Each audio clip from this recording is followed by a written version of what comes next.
This podcast was produced by OAR FM Dunedin with support from New Zealand On the Air.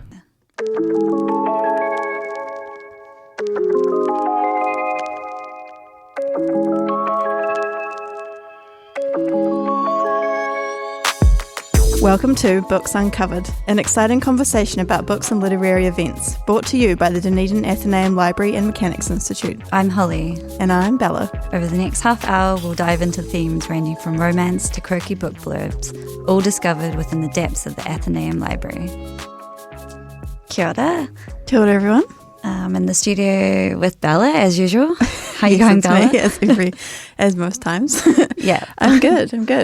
I've been enjoying researching a bit about our theme of the week. Same. Yeah. I feel like I got really involved in this theme, which, so today we're talking about surrealism and magical realism, but also surrealism. Yeah, they too often go very hand in hand. But yeah, when I think of magical realism, I think of, Gabriel Garcia, I can't even say his name. Garcia, 100 Years of Solitude. Yeah, that's kind of me too. I wanted to talk about that, but I read it years ago and I was like, I don't have time to reread it. Did you like it? I loved it. Oh. I remember it had a lasting impact on me, not that I can remember the book now, but I remember loving it, and this has really made me want to reread it and revisit it. Did you like it? Or there was a time when I was still living in the UK and I came back to visit New Zealand, and everyone was reading this book, and then I tried to read it, and I do what I usually do, which is I give a book 100 pages, and then I was like, no, it's just not for me. Interesting. But maybe it was just the wrong time as well. But to be honest, I haven't really been that much of a fan of Angela Carter, which is someone we're talking about today as well. Okay, so maybe you just don't like the genre. Yeah, but I do enjoy some of it. Yeah, I was reading a bit about it, and there's a lot of a big background in Latin American writing. So lots of I guess you'd say the titans of the genre are from Latin America. I read a book by Jorge Luis Borges, who is people say he's one of the fathers of magic realism, called The Library of Babel, or Babel, however you like to say it. Yeah. Which I loved. I just read that. It's like a short story. But I feel like I need to sit with it for a wee while before I can feel smart enough to talk about it. It's like sort of about a library and the librarians in it that is just like a series of infinite hexagonal rooms that each contain like the exact same amount of books, and then the books are all it's sort of like a random generating of words. So some of the books are gibberish and some of them are incredibly profound. It's kind of like the monkeys on a typewriter theory, where if they type forever, eventually they'll create a work of Shakespeare. But I'm excited to read more of his novels, just to sort of further go into the genre. But should we say what magical realism is? Yeah, because it is kind of a confusing. Well, I came up with that it presents a realistic view of the world while incorporating magical elements and sort of blurring the lines between speculation and reality. And David Lodge, who is he writes, he's an editor and novels. Sorry, I can't find words today. He says it's when marvelous and impossible events occur. Yeah, I was thinking of a good example is from 100 Years of Solitude by Gabriel Garcia Marquez, where there's a point in the story where a character is just ascended to heaven holding a couple of sheets, and as the story continues, it's never mentioned how wild it is that she ascended to heaven. But the woman who owned the sheets that she ascended with comes back to the family at multiple points asking for her sheets back. So it's sort of That's great. I also found a really good example, the best one, simple way to say it was on Reddit actually, where it's say you're standing in the city and a dog comes up and talks to you. The two of you have a little adventure, and the adventure is the interesting part of your day, not the talking dog. So that was a really good way of just summing it up. That is a good way of summing it up. I've been really enjoying. So I want to talk about Leonora Carrington, who some people will know who she is. And yeah, she's an incredible artist. She was part of the Surrealist movement. She was born in 1917 to quite a upper class family. She was really rebellious and didn't fit into school. She got kicked out of school for trying to levitate, for example. And there's some wild stories of her meeting the family priest and flashing him and saying, "What do you think of that?" And so anyway, she studied art. I think she went to Royal Holloway in London, and she met Marx Ernst, who's famous surrealist artist, and they were seeing each other for a while, and then the war broke out, World War II, and because he was German, he was cast out of the UK, and then but the Germans also didn't like him because of his painting, so he went to America, and she was apparently devastated. Anyway, she went to Spain, and then she got sectioned and was subject to shock treatment, and the family wanted to send her to South Africa, and they sent her nanny to take her there. And when they were in Portugal, she escaped and had an old friend that was a diplomat in Mexico, and they married for convenience, and then she moved to Mexico and spent the rest of her life there. So she lived a really long life. She died when she was 94, so she died in 2011. So most people know her for her paintings, which are wonderful. I love her. To have a look. So this book that she wrote is called The Hearing Trumpet, and they're kind of unsure of when it was published, when she started writing it, but maybe around 1976. So it tells a story of 92-year-old Marion Leatherby, who lives with her son and his wife and child. She's quite an eccentric old woman. She's got no teeth. She's got a friend that lives down the road that she goes to visit called Carmilla. And Carmilla gives her a hearing trumpet. And this hearing trumpet means that she can hear, and she can hear her family, and she overhears them talking about wanting to put her into a rest home. But the hearing trumpet also sort of represents a few things. It's that she can hear the world, but also the world can blow into the trumpet at her. But it's also sort of a way for her to hear the truth and the lies that people are telling her. She's got 2 cats. She says things like, "Don't trust anyone under 70 or over 7 years old unless they're a cat." Her friend encourages her to save her cat fur so that she can knit a nice woolly jumper, so she keeps it in jars.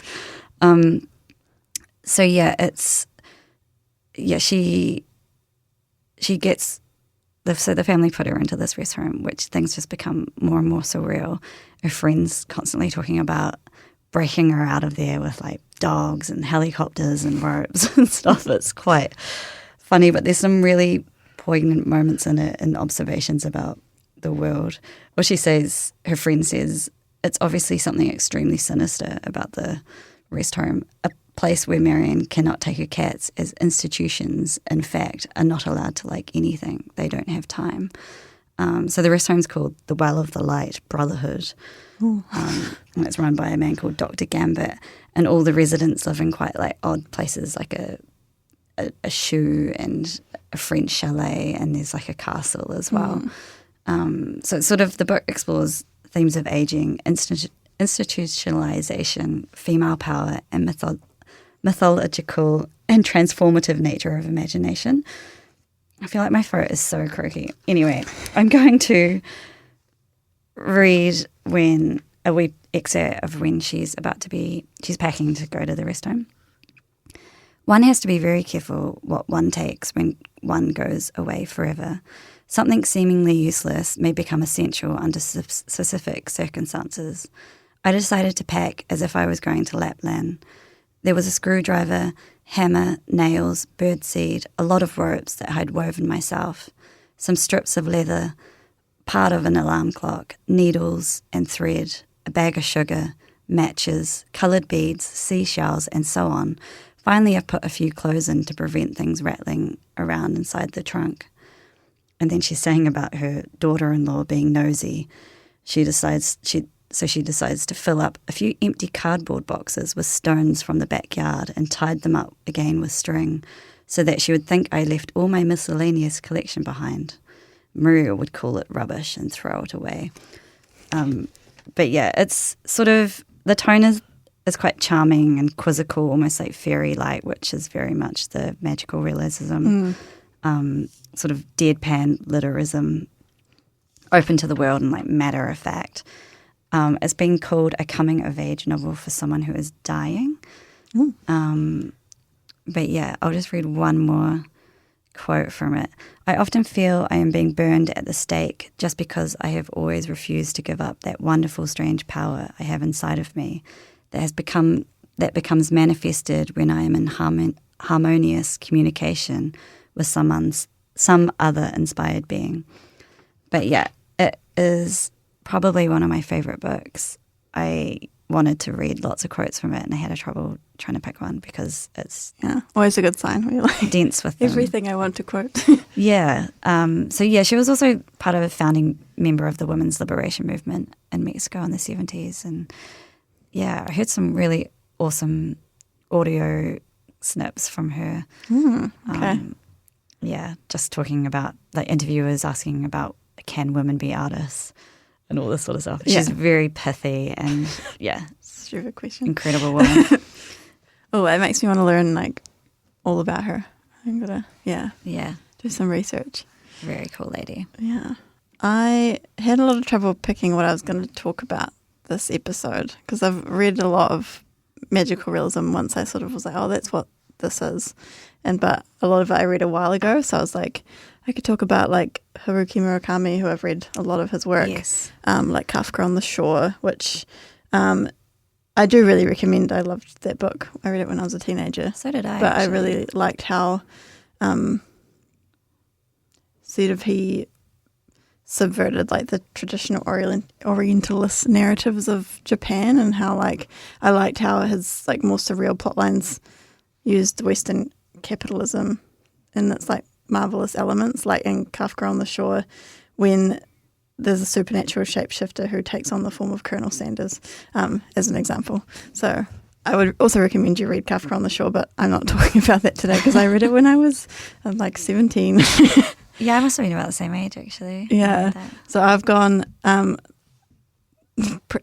I read recently that's actually helped get me out of a really terrible reading slump is an example of a big, what we call in the bookshop, a big trend in literature at the moment, which is magical realism in Japanese fiction. But it's sort of more, it's light, what I would call light reading, or they're not hard reads.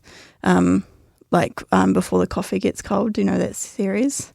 Sort of like, there's like a coffee shop where people go and sit, and then they can like, I haven't actually read them, but like you can like pick one part of your life to like revisit, I think. But there's a lot of books like the one I'm going to talk about where it's like, there's usually a talking cat involved, and that's sort of the magic. They go on an adventure. So the one I'm talking about today it's called The Cat Who Saved Books by Sosuke Natsukawa, and it's translated by Louise Hiel Kawai, which I thought is just a really lovely read. It's not a hard read in any way. I read it in a day, and it's I can't speak today. Me too. Join the club. It centres around a teenager, Rintaro, and his grandfather and guardian has passed away, and he's left alone as the proprietor of their second-hand bookstore, something he must soon leave behind to live with a distant aunt. Suddenly Tiger, a magical talking cat, on a mission. It's usually always a talking cat. You'll see if you go into any bookshop, if you look at this particular genre of book, there's always a cat on the cover. There's so many talking cats. I mean, and then there's that whole like crime series where cats solve mysteries. Yeah. And sometimes in the books there's not even a cat in the book, it's just on the cover. It's a real motif. Yeah, like the Hearing Trumpet. The cats are just present because she talks about them again, and then they go to live with a friend. And, I want to read more about what cats mean, particularly in like Japanese literature. I think they do represent like the other world. Yeah, and, like, true. They can magical, sort of bridge the gap between. Yeah. Yes. Anyway, Tiger comes up to this teenage boy and whisks Rintaro away on adventures to save books, and in turn learn he has a strength inside he never knew. This is also like, I just really enjoyed reading this. It also gives you like a really good reading list. There's lots of odes to older literature, lots of like Western classics. And it's just a really charming little book, which is quite empowering. It's a little bit like surface level, and none of the characters are all kind of generic. There's like the shy, bookish boy, the overachiever girl, the athlete. But I think in this sense they really mesh well and do like a good job of driving the story. And it's just, if you like books, it's just a really nice book about books and the power of reading. And it's a bit over sentimental and idealistic, but as someone who loves books, obviously I'm doing this podcast and work with books like all the time. It's a nice book. I always recommend it to people at work. I'm like, if you just want a book that makes you feel good. Yeah. Is it, I guess it's like entertainment. We're always talking about this thing of like, why read? Like, is it? It's about that. It's like, sort of the power of books. There's a bit of a critique on like sort of the mass marketization of books these days and how sort of the drive to read, like reach goals of reading rather than enjoying the reading. It's sort of like a light critique, but there's like that sort of interwoven with it as well. Save the goals for reading for kids who are learning to read. Yeah. So you can get them excited about reading. But yeah, I think it's a good one to start with if you want to ease into the magical realism genre, specifically in Japanese fiction, before you dive into something like there's like Hiromi Kawakami, I think, who I've also talked about her other book, and Haruki Murakami, who I think are a bit more involved.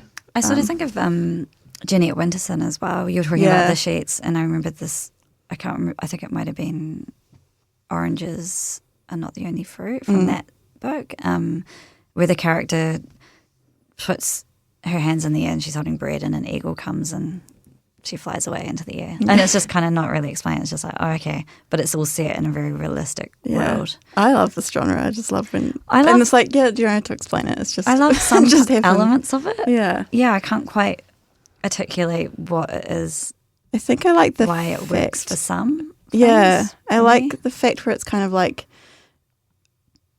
this, it like disregards the Western ideals of like narrative and things always need to make sense, and sort of leans more into like folklore and maybe like more indigenous knowledge, which is why the Latin American books like animals talking, like things happening that are unexplained but do have roots in like culture.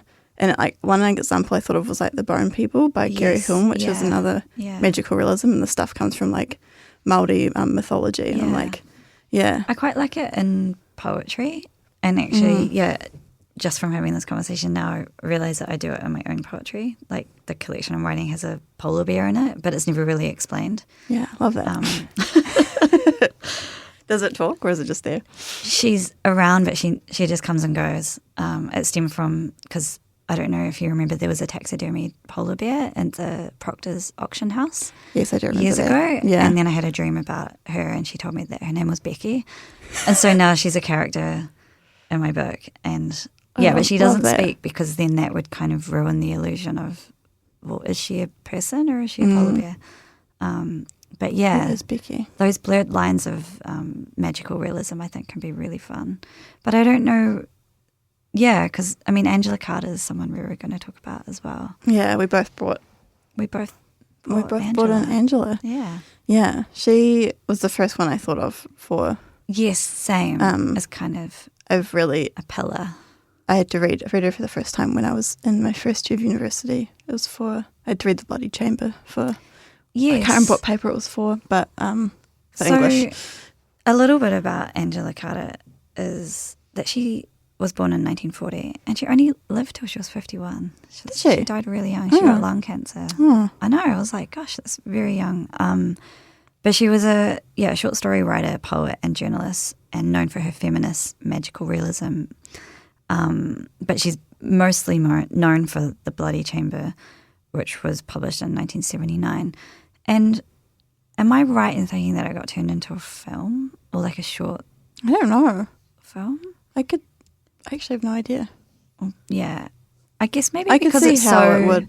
visually rich. Yeah. Maybe so my memory's just like, it's a film, because I can see the setting. But yeah, shall we I'll talk a wee bit about this story. So basically, in short, there's a young woman who doesn't have a lot of money and meets an old man, and he and her get married, and he's quite scary looking. Yeah, the way her descriptions of him, you kind of like, is she describing like Count Dracula or something? And then they go and live in a castle. Yeah. The end. That end. It's kind of, it's quite a dark, eerie story. Other short stories by her I've also found to be quite unsettling. They're all pretty unsettling. And yeah, I got this book. It's like it's a massive book. It's actually got a really cool cover. But I read The Man Who Loved a Double Bass. I haven't read There's that a one. short story in it. So it's a man who's in love with his double bass, and it's a touring band. But yeah, very dark and yeah. Yeah, sinister. I brought Nights at the Circus, which is a novel by Angela Carter, which is about a woman named Fevers, Fevvers, kind of a funny play on the fact that it's her coming-of-age story. She's a really tall Cockney young woman who's very larger than life and super confident, and she also is born with wings. That's where the magical realism Handy. comes in. Yeah, that's why I liked her name, Fevers. Fevers. And she uses the wings to become an aerialist. And the story sort of follows her journey around London and her experiences with the circus and the performing. And I was watching a video about Angela Carter where she talks about this novel, and she talks about how performance is a metaphor for womanhood and having to play this prescribed roles in society. And so that was the function of Fevers being like a circus performer in this story. I liked this book. I find her books quite hard to read just because there's always, like, I'm never sure like what pace to read it. It's like I have to read it fast, but then sometimes I have to read it really slowly. Otherwise my brain just like, she takes you off on all these tangents. Yes, yeah. Which is hard to follow because you're sort of like, every line is really beautiful and has all these like extra layers of meaning. And then if you zero in on that, then you sort of miss the overarching themes. I'm like, it's a hard author to talk about for me. Yeah, I find her quite challenging to engage with. I mean, short stories are a nice way in. Yeah, sure. yeah.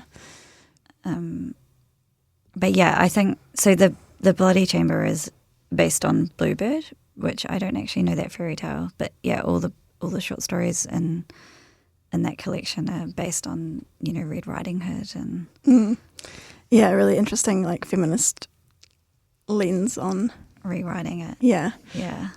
She's I recommend reading Angela Carter's books. I think The Bloody Chamber is a good sort of, as you said, it's a good entry point with just the short stories. And I did enjoy Nights at the Circus. It sounds like I didn't like it, but it's hard to explain how I had trouble reading it but the fact that I enjoyed the process, even though I found it difficult and it kind of made me feel a bit stupid. But I like that about it, if that makes sense. Yeah. It's like that's sort of part of the appeal of the story is the challenge. Yeah. And sort of that, it sort of makes you feel a bit dizzy. Like there's like a kind of a spell on you. Like a heady. Yeah. That is a good way of putting it. It is kind of like a magical spell. Apparently she was, just before she died, she was writing like a part 2 for Jane Eyre. Oh, that would have been so good. I know. Yeah. Such a shame. Damn. I wonder if anyone has tried to do that. Yeah. Her papers. Seems to be a trend. Is it Nights of the Circus? Yeah. Yeah, that's right. What's her other one? There's another one that is... I can't quite recall. I didn't write it down either. I got... I think reading The Bloody Chamber is like a good taste tester, and if you enjoy that, then you'll enjoy the rest of her work, I reckon. Yeah. I think that's a good thing to say. So we're running out of time. Do you have any events coming up at the Athenaeum? We have the Masters, Otago University Creative Writing Masters end of year reading on the 19th of November, which I believe is a Wednesday. So all the students that have been on that are going to do a reading. It would be a good opportunity if anyone out there is thinking about doing the course to come and talk to some of the students about their experiences and to hear some of the results of that year. You'll be doing a reading? I'll be doing a reading. Featuring Becky the Polar Bear? I will be reading about Becky the Polar Bear, so welcome to come and join that. And yeah, we've got an exciting book launch coming up too, which I won't say too much about, but because the date isn't confirmed yet. But I will definitely be talking about it. Stay tuned. When that's locked in. I could just talk about Leonora Carrington. I really forever. want to read that book now. You've also got got the actual book in the studio, and it's got a really cool cover. It's got a great cover. Yeah, she's got her drawings scattered throughout the book as well. Amazing. And they're pretty hilarious. Yeah. But yeah, it's a novella size book, which I come to realize I love novellas. Love a wee novella. Yeah. Let's dip a exactly. toe. Exactly. It's not like an epic with 3, 4, 5 books. And Yeah. I enjoyed the cat book that I read because it was like, apart from that, I've read like 10 really intense fantasy novels. I was like, That's intense. I was like, oh, this is so nice. A palate cleanser. Yeah. All right. Well, thanks for tuning in and catch you Thank next you, time. everyone. Bye. Ka kite. Books Uncovered, exciting conversations about books and literary events. Brought to you by the Dunedin Athenaeum Library and Mechanics Institute. Join us, Holly and Bella, every second Saturday at 12 p.m. as we dive into themes ranging from romance to quirky book blurbs, all discovered within the depths of the Athenaeum Library. That's Books Uncovered. Saturdays at 12 on OAR FM and online at oar.org.nz.